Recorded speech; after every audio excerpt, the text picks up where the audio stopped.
Shabbat shalom. There is a moment that happens after a blessing, after the welcome, the embrace, the affirmation of you belong. It's a beautiful moment, but it's not the end of the journey. It's the beginning. I've been blessed to live in a time when communities like ours are opening up.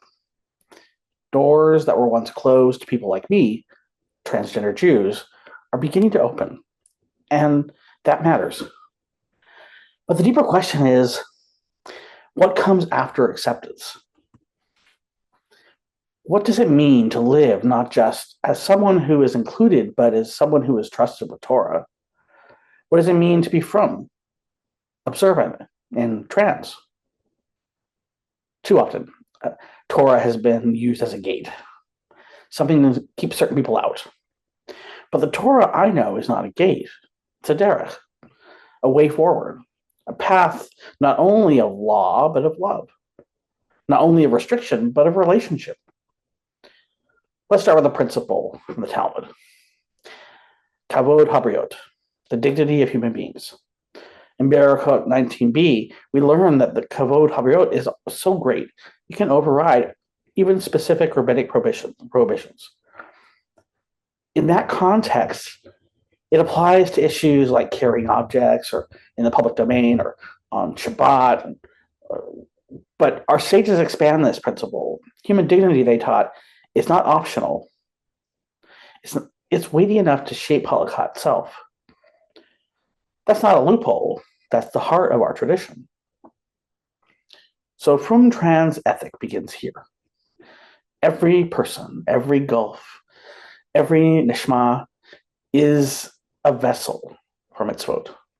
My body, my journey, my dignity, these are not errors that need correction.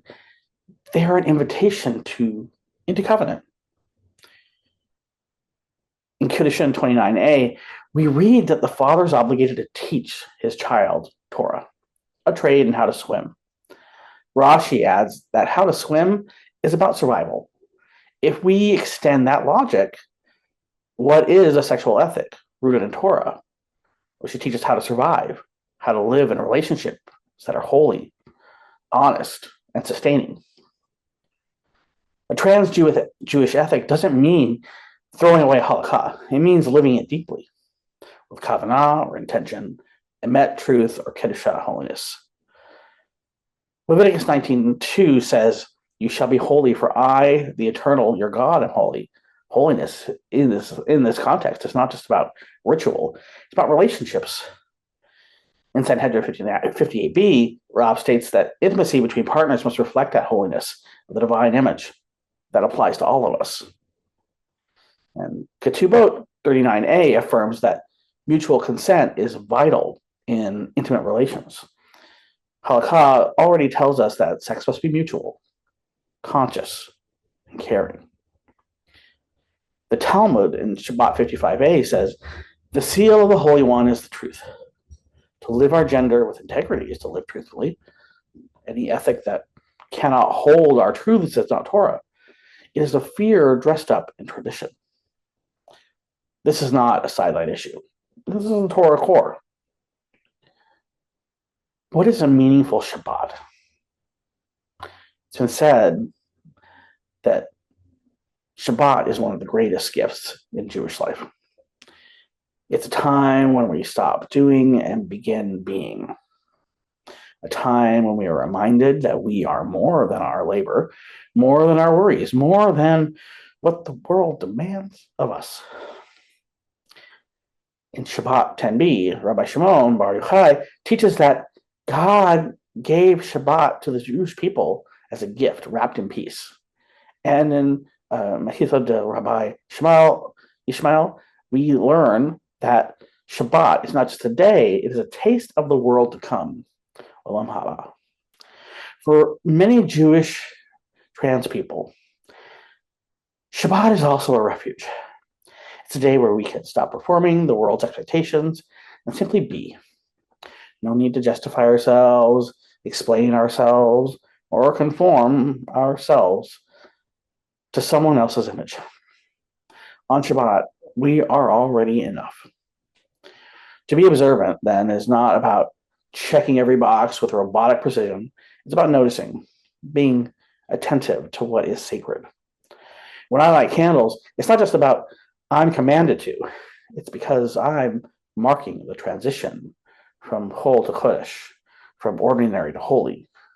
When I make Kiddush, it's not because the wine is magical, but because it helps me draw a line around joy.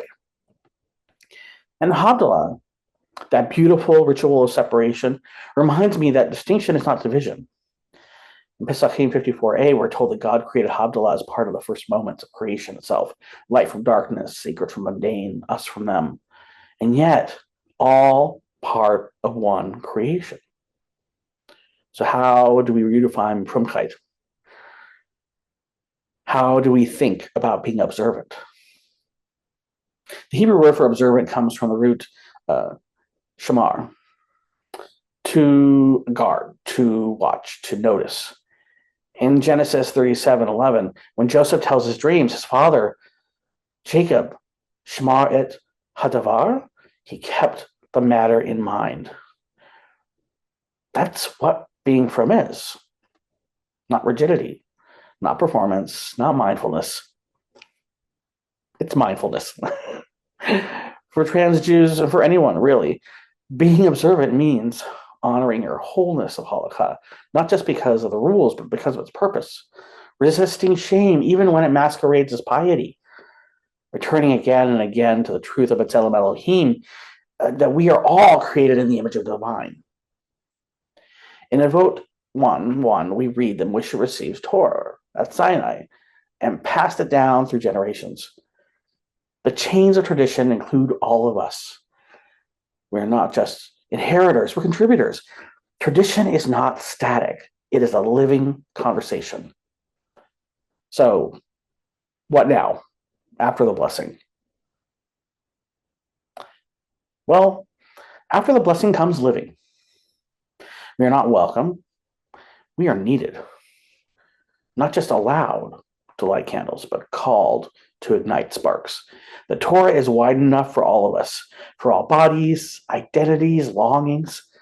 And the more fully we show up, the more fully Torah reveals itself. So this Shabbat, may we all, trans, cis, queer, straight, Jew by birth, Jew by choice, rest without apology. May we love without shame, and may we walk the path of observance together as holy, whole, and fully human. Can you hear Ratzon? May it be God's will. And Shabbat Shalom. Please like and subscribe.